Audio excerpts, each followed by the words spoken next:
اعوذ باللہ من الشیطان الرجیم، بسم اللہ الرحمن الرحیم۔ ناظرین، میں بندہ ناچیز محمد شمی منصوری حاضر ہوں پھر ایک بار آپ کی خدمت میں۔ دوستو، پچھلی جو ہم نے ویڈیو بنائی تھی تراویح کے تعلق سے، اس میں ہم نے بتایا تھا کہ بر صغیر میں جو تراویح کا طریقہ رائج ہے وہ کس طریقے سے ایک ریس لگی ہوتی ہے اور 30 منٹ 35 منٹ کے اندر تراویح جو ہے وہ مکمل کرنی ہوتی ہے، اور وہ جلدی کے چکر میں کس طریقے سے قرآن حکیم کے الفاظ چبا جا رہے ہوتے ہیں۔ تو ہم نے بتایا تھا کہ اس طریقے سے قرآن کو پڑھنا بھی حرام ہے اور قرآن کو سننا بھی حرام ہے۔ خیر، میں آج حاضر اس لیے ہوا ہوں کہ ایک ویڈیو دیکھ رہا تھا میں فیس بک کے اوپر، وہ ویڈیو آپ ملاحظہ فرمائیں، آپ کی معلومات میں اور آپ کے علم میں قدر اضافہ ہونے والا ہے۔ آئیے ویڈیو دیکھتے ہیں۔ طرح بھی سنا لینا، جلدی ختم بھی ہو جائے گی اور کام کاج میں بھی لگ جانا تاکہ کچھ پیسے آ جائیں گے تو اپنی عید اچھی ہو جائے گی۔ ابو ہم ہر بار 2 پارے سناتے ہیں، اس بار بھی ہم 2 ہی پارے سنائیں گے، 5 پارے ہم نہیں سنا پائیں گے۔ ایک مرتبہ سنایا تھا لاک ڈاؤن میں، کچھ سمجھ میں آتا نہیں 5 پارے میں۔ کیا سمجھ میں نہیں آتا؟ ساری دنیا سن رہی ہے، سینکڑوں حافظ سنا رہے ہیں اور تم کہہ رہے ہو سمجھ میں نہیں آتا؟ ابو ہم مانتے ہیں ساری دنیا سن رہی ہے، سینکڑوں لوگ سنا رہے ہیں، لیکن ابو طریقہ صحیح نہیں ہے، کم سے کم 1 پارا سننا چاہیے۔ ہم تو پھر بھی ابو 2 پارے سناتے ہیں۔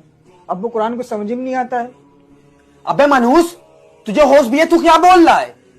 ہاں، ایک خود حافظ ہو کے دوسرے حافظ کے خلاف بول رہا ہے۔ ہاں ہم ہیں منحوس ابو، منحوس نہیں، ہم کو گالی بھی دے لیے، مار بھی لیجیے، لیکن ابو معاف کریے، ہم سنائیں گے صرف 2 ہی پارے یا اس سے کم سنائیں گے، 5 پارے نہیں سنا پائیں گے۔ ہم خود ایک حافظ ہو کر کے ابو اس بات کی گواہی دے رہے کہ قرآن کچھ نہیں سمجھ میں آتا ہے۔ ابو آپ خود بتائیے، 1.25 گھنٹے 1.5 گھنٹے میں 5 پارے تراویح رکعتوں کے ساتھ کیسے پوری ہو جاتی ہے، جس میں سے آدھے لوگ باہر کھڑے ہو کر کے باتیں کرتے ہیں، کوئی سگریٹ پی رہا، کوئی چائے پی رہا، ابو آدھے لوگ بیٹھے رہتے ہیں کہ جب امام صاحب رکوع میں جائیں گے تب جائیں گے۔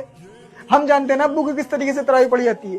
ابو قرآن کو اس کی ادائیگی کے ساتھ نہ پڑھنا، قرآن لعنت بھیجتا ہے، تراویح پڑھنے والے پر بھی، تراویح سننے والوں پر بھی، جو سنا رہا ہے اس پر بھی، جو سن رہا ہے اس پر بھی۔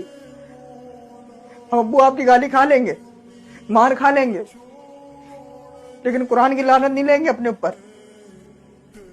واہ بیٹا واہ، ساری دنیا کے لوگ چاہتے ہیں کہ 5 پارے کی تراویح سن کے اپنے کاروبار میں لگ جائیں، اور ایک تمہیں کوئی کاروبار کی فکر ہی نہیں ہے۔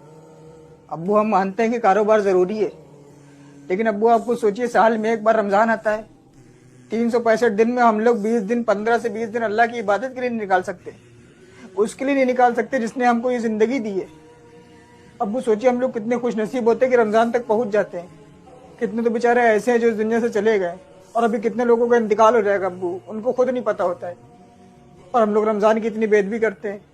رمضان میں ایک تو روزے بھی نہیں رکھتے ہیں، اور تراویح پڑھتے تو ابو اس طریقے سے پڑھتا ہے کہ 5 پارے کی سن کے آ جاتے ہیں۔ کیا فائدہ ابو، ہمارے گناہ لدوا کے آ جاتے ہیں اپنے اوپر۔ تیری ضد ہے تو میری بھی ضد ہے۔ اب تو 2 پارے کی نہیں، اب تو 1 پارے کی تراویح سنائے گا۔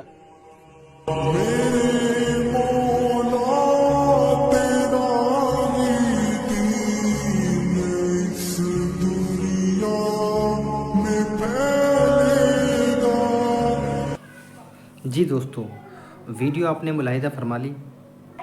اللہ تعالیٰ سے دعا ہے کہ اللہ تعالیٰ ہمیں حق سمجھنے، حق کو تسلیم کرنے کی توفیق عطا فرمائے، قرآن حکیم کی تعظیم کرنے اور اس کو مخارج کے ساتھ، تدبیر کے ساتھ صحیح ڈھنگ سے ادا کرنے کی توفیق عطا فرمائے، آمین۔